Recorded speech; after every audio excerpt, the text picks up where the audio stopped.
tema do nosso mês, planos e sonhos. Tema propício, não é? No começo de ano, a gente fica pensando em coisas para fazer no ano. Alguns falam sobre conquistas. O que a Bíblia fala a respeito de tudo isso? Esse é o propósito do nosso mês de janeiro. Então eu queria convidar você a abrir a Bíblia em Provérbios 16. Provérbios 16, nós vamos ler a partir do versículo 1.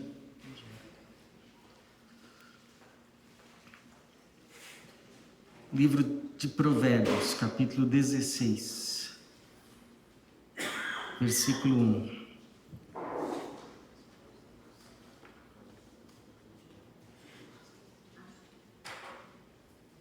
Diz assim: os planos do coração pertencem ao homem, mas a resposta da língua vem do Senhor. Todos os caminhos do homem são puros aos seus olhos, mas o Senhor pesa o espírito. Entrega as tuas obras ao Senhor e teus planos serão bem-sucedidos. O Senhor fez tudo com um propósito, sim, até o ímpio, para o dia do mal. O Senhor detesta todos os arrogantes, com certeza eles não ficarão impunes. Pela misericórdia e pela verdade se faz expiação pelo pecado, e pelo temor do Senhor os homens se desviam do mal. Quando os caminhos do homem agradam o Senhor, ele faz que até seus inimigos tenham paz com ele. Melhor é o pouco com justiça do que grandes rendas com injustiça. O coração do homem planeja seu caminho, mas o Senhor lhe dirige os passos. Qual é o teu sonho?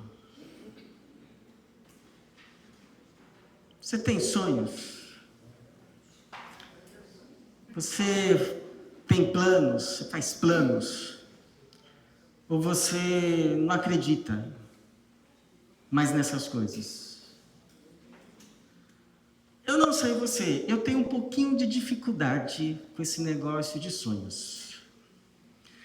Esse negócio assim de viver para realizar um sonho.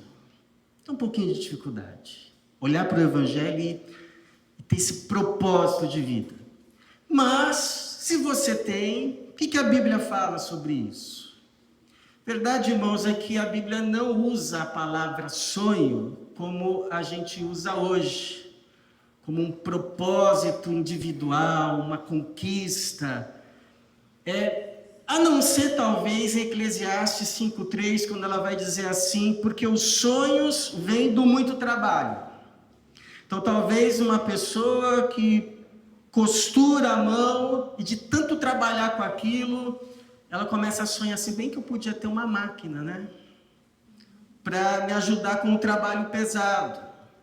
Ou uma pessoa que estudou muito, dominou um assunto, ensina e quer expandir a sua área de serviço, talvez ela comece a pensar, quem sabe um dia eu escrevo um livro. Então, nesse sentido. Agora, o que a Bíblia fala mesmo é de desejos, aspirações, vontades e planos do coração. Disso a Bíblia fala. Como a gente lê aqui no versículo 1, os planos do coração pertencem ao homem, mas a resposta da língua vem do Senhor. Ou seja, a última palavra que vai prevalecer é a do Senhor. E louvado seja o Senhor por isso. Louvado seja Ele por isso. Porque saber que eu posso planejar, eu posso arquitetar, mas que no final é o propósito de Deus que vai prevalecer, para mim é um alívio, um grande alívio. Por quê? Porque, irmãos, a gente pode planejar algo e achar que é muito bom, que é o melhor que pode acontecer na nossa vida, mas a gente está enganado. Deus pode ter algo melhor, muito melhor e maior. Por exemplo, Paulo, o sonho dele quando ele se converteu, se é que a gente pode chamar sonho, usando a nossa linguagem de hoje, sabe qual era o sonho dele? Se dedicar à salvação dos da sua pátria, os judeus. Era isso que ele pensava. E ele começou a raciocinar, foi por isso que eu fui ensinado aos pés de Gamaliel, que eu conheci tanto do Antigo Testamento, da lei, porque agora Deus vai me usar para provar para o meu povo que Jesus é o Messias. Era isso que ele tinha na cabeça. Mas um dia Jesus aparece para ele e fala assim: Paulo, sai daqui de Jerusalém, Paulo. Como assim, Senhor? Eles sabem como eu servi a minha seita, o farisaísmo, como eu sou cumpridor da lei. O que Jesus fala para ele? Paulo, vaza. Eles não vão ouvir o seu testemunho. Eu conheço eles, eles não vão ouvir.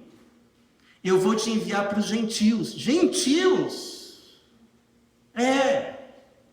Vou te enviar para os gentios. Coisa que ele nunca tinha pensado na vida. Mas ele foi. E qual é o resultado? Por meio do ministério dele foram salvos não só gentios, mas também judeus. Porque a estratégia era primeiro ir na sinagoga, pregar o evangelho, os gentios se convertiam, mas os judeus também. Um plano maior, não só os judeus, mas também os gentios. Ou então, às vezes, os nossos planos são de fato os planos de Deus. Mas talvez não seja a hora agora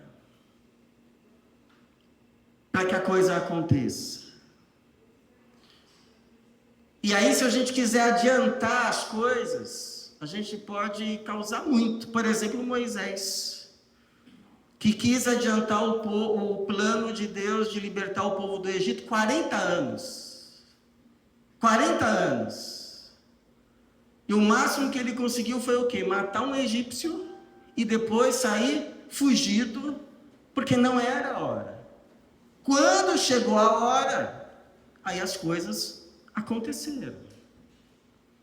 Então, irmãos, o que a gente precisa saber para que o sonho ou os sonhos não virem pesadelos?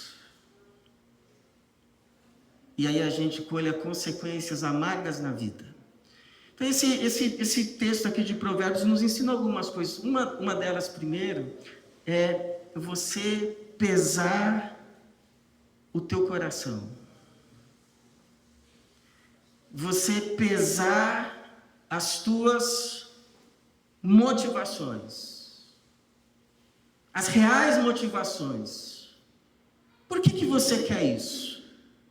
De verdade, por que você quer isso? Ah, pastor, sabe por que eu trabalho tanto? Porque eu quero dar um futuro melhor para os meus filhos. Será mesmo? Pastor, sabe por que eu quero ficar rico? Porque eu tendo mais, eu vou ajudar mais gente. Será mesmo? Será que é só isso? Porque olha só o que diz o versículo 2. Todos os caminhos do homem são puros aos seus olhos, mas o Senhor pesa o espírito.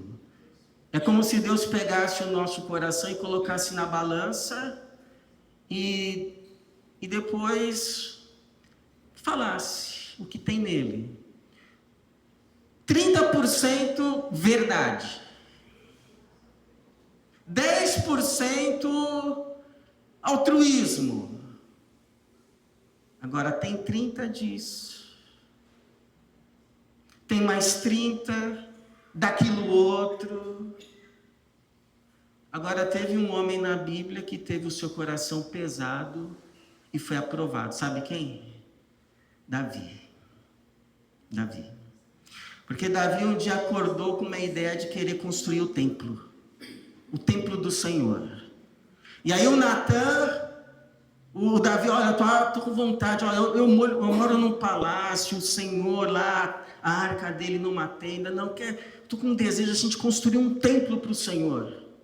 Igual as outras nações têm um templo para o Deus delas, a gente vai ter um templo para o Senhor. Aí falou com o Natan. Aí o Natan falou assim, faz aí, o Senhor é contigo. Só que aí quando o Natan estava indo embora, o Senhor falou assim com o Natan, volta lá e fala para o Davi que não é ele que vai fazer não. Porque ele derramou muito sangue. Quem vai construir esse templo, para mim, vai ser o filho dele, o Salomão. Aí o Natan foi e falou com o Davi. E quando o Davi ouviu, o que o Davi fez? Mas era eu que queria construir o templo. Era eu que queria colocar a pedra de esquina, a primeira pedra. Eu que queria, quando fosse inaugurar, cortar lá a linha vermelha. Eu que queria ter assim uma placa construído na época do reinado do rei Davi. Foi isso que ele fez? Não foi isso. Ele poderia ter falado assim, bom, então já que é o Salomão que vai fazer, eu vou escrever meu salmo. Ele não fez isso. Quando ele ouviu, o que ele fez? Ele chamou os especialistas, os arquitetos, os engenheiros, os peritos, fez lá uma planta. Aí quando a planta estava pronta, começou a juntar pedra, a juntar madeira, a juntar pedras preciosas, ouro, muito ouro, muito ouro. E aí, quando Salomão tomou posse, já tinha a planta, já tinha os peritos, já tinha o pessoal que ia fazer a obra, já tinha o material, era só tocar. Só tocar. Isso me faz lembrar uma aula com o pastor Guilherme Gimenez. Era uma aula sobre visão ministerial. E aí a gente perguntou para o pastor Guilherme Gimenez, no meio da aula assim, pastor, como é que a gente sabe se uma visão que a gente teve é uma visão de Deus mesmo ou é nossa? Fruto do nosso coração, fruto dos nossos desejos.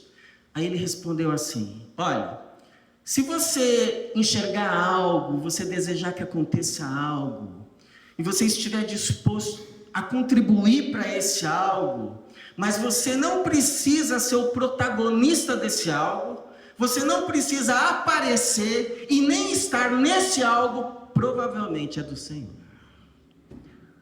Ô palavra que santifica a nossa vida. Então por que a gente tem que pesar o nosso coração? Porque um dia Deus vai pesar. E olha o que diz, 1 Coríntios 4:5. Portanto, nada julgueis antes do tempo, até que venha o Senhor, o qual não só trará à luz as coisas ocultas das trevas, mas também manifestará os motivos dos corações. Então você quer que uma coisa aconteça, mas se você não tiver, perde a graça. Então, cada um receberá seu reconhecimento da parte de Deus. A gente precisa orar igual Davi orou. Sonda-me, ó Deus, e conhece o meu coração. Prova-me e conhece os meus pensamentos. Vê se há em mim algum caminho mau e guia-me pelo caminho eterno. Em nome de Jesus. Cuidado com o seu coração. Agora uma segunda verdade, para que os nossos sonhos não terminem em pesadelos, ainda que seja no último dia. Não seja obstinado. Não seja obstinada. Quem é a pessoa obstinada? É aquela que diz assim, ou é isso ou não é nada. Quando eu ponho uma coisa na cabeça, ninguém tira. Ninguém tira. Eu vou fazer isso, ainda que seja a última coisa que eu faça. Sabe qual é o problema da pessoa obstinada, da obstinação? É que a obstinação anda de mãos dadas com a arrogância. E Deus não gosta de gente arrogante. Olha o que diz aí o versículo de número 5. O Senhor detesta todos os arrogantes. Todos. Com certeza eles não ficarão impunes. Não é que Deus vai atrás do arrogante. Vem cá que eu vou te punir. Não é isso. Mas é que Deus gostaria de tomá-lo pela mão e guiá-lo no caminho da paz, no caminho da vida, no caminho da bênção. Mas ele solta das mãos do Senhor e diz assim: não adianta. O que eu quero é isso. Então o Senhor, ok. E ele então passa a sofrer, não porque o Senhor o está castigando, mas porque ele está sofrendo as consequências do seu próprio caminho, porque há caminhos que para o homem parecem direitos, mas o seu fim é morte e destruição. Então, irmãos, como que a gente vence a nossa obstinação? Lembre do seu passado. Lembre do passado. Já não teve alguma vez que você jurava que você estava certo e no fim você viu que estava errado? Já não teve assim algum momento que alguém tentou te falar? Alguém tentou te avisar? Alguém inclusive falou com você, mas você não deu ouvidos?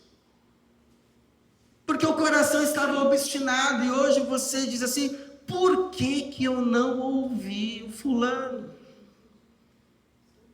Por que eu não ouvi a fulana? Eu já contei aqui, né, uma experiência na minha infância. Tinha que fazer uma lição de casa, de separar sílabas.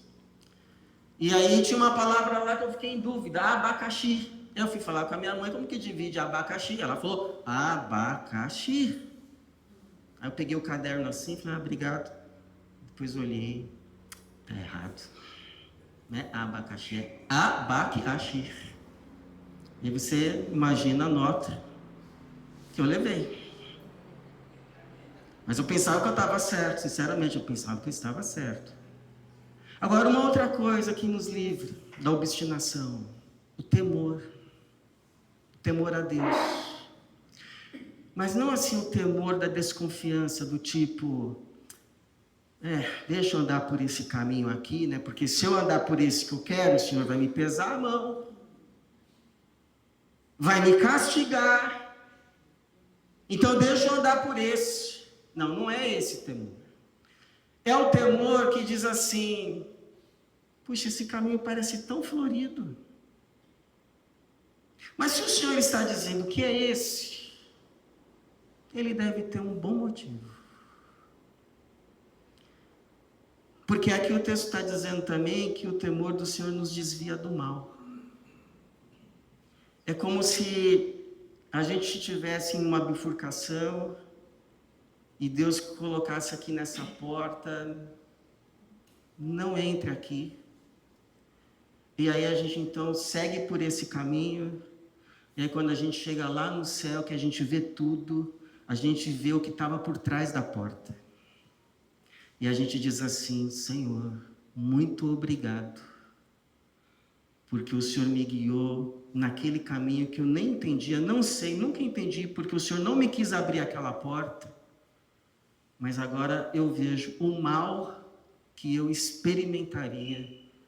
Então perdoa a minha revolta, perdoa a minha murmuração, perdoa a minha incredulidade. Então tem males que nós somos livres, nós nem ficamos sabendo, mas por termos obedecido ao Senhor, ficamos livres e vamos saber só no céu. Agora tem outros que nem vai precisar a gente chegar no céu. O próprio tempo vai mostrar. Então, irmão, confia no Senhor. Tema o Senhor e já louva o Senhor. Agora tem uma terceira. A terceira lição. Se você tem um plano, entrega nas mãos de Deus. Porque no fundo você não sabe se é o melhor. No fundo você não tem certeza se é a hora. E só o fato de você entregar para Deus, de você saber que Deus está ciente, que Deus sabe do que você quer, Deus sabe do que você deseja, Deus sabe o que você sonha, Deus sabe o que você gostaria muito que acontecesse, já vai te dar paz. Já vai te ser um alívio. Olha o que diz o Filipenses 1,6. Não andeis ansiosos por coisa alguma. Pelo contrário, sejam os vossos pedidos plenamente conhecidos diante de Deus. Então veja, você tem um pedido? Pode fazer para Deus. Qual é o seu pedido? Ele está dizendo aqui, sejam os vossos pedidos plenamente conhecidos diante de Deus. Pode falar, irmão. Pode fazer esse pedido que você tem no seu coração conhecido diante de Deus. Senhor, eu gostaria que isso acontecesse. Faça. Já fez. Olha o que vai acontecer. Por meio de oração e súplica, com ações de graças, e a paz de Deus, que ultrapassa todo entendimento, guardará o vosso coração e os seus pensamentos em Cristo Jesus. Então, às vezes a gente ora e ora repetido, né? A gente já orou ontem sobre isso. Mas aí a gente ora hoje de novo. E a gente ora amanhã. E a gente vai orar depois de amanhã. E a gente sabe que a gente só está orando só para ter a certeza que Deus sabe. Só para ter a certeza que Ele está ciente. É para isso. Olha o que diz 1 Pedro 5,7. Lançando sobre Ele toda a vossa ansiedade. Por quê? Pois Ele tem cuidado de vós. Então você entrega e você descansa sabendo que aconteça ou não, Deus vai cuidar de você. Vai continuar cuidando de você. Você já reparou? E olha só esse versículo aqui, como termina o versículo 9. Se a gente entender como uma oração. O coração do homem planeja seu caminho, mas o Senhor lhe dirige os passos. Se a gente interpretar isso como uma oração, podia ser assim: Senhor, eu gostaria muito que isso acontecesse. Muito. O Senhor sabe. Mas se não é o teu plano, me guia os passos. Me guia nos teus caminhos. Você já reparou assim, quando uma criança está andando tranquila com seu pai? Às vezes ela não sabe nem para onde ela está indo, mas ela está tranquila. Por quê? Porque ela sabe de uma coisa que quando ela crescer, provavelmente ela vai esquecer. Que o mais importante não é para onde se está indo, mas com quem. A questão maior não é o lugar em que se está, mas com quem se está. Tanto que a Bíblia não diz que Jesus é meio para um lugar, o céu. A Bíblia diz que Jesus é meio para uma pessoa, Deus. Aquele que faz o céu ser céu. Porque céu só é céu porque Deus está lá. Então, irmãos, a nossa alma pode desejar muita coisa. E ela deseja. Mas sabe o que ela mais deseja? Ainda que ela não saiba, Deus. Lembra o que diz o salmista no Salmo 42? A minha alma tem sede do Deus vivo. Olha o que o Agostinho escreveu: fizeste-nos para ti, Senhor, e o nosso coração está inquieto, enquanto não descansar em ti. Então a minha oração para você: sonhe, faça os seus planos, lute, mas não a qualquer preço. Não venda a sua alma. Antes, pese o coração, não seja obstinado e entrega para Deus. Porque, como diz o Paulo, Ele é poderoso. Para o que, irmãos? Para fazer infinitamente mais do que tudo aquilo que pedimos ou pensamos, ainda que não seja exatamente o que pedimos ou pensamos. Para a glória dele e para o nosso bem. Amém. Amém.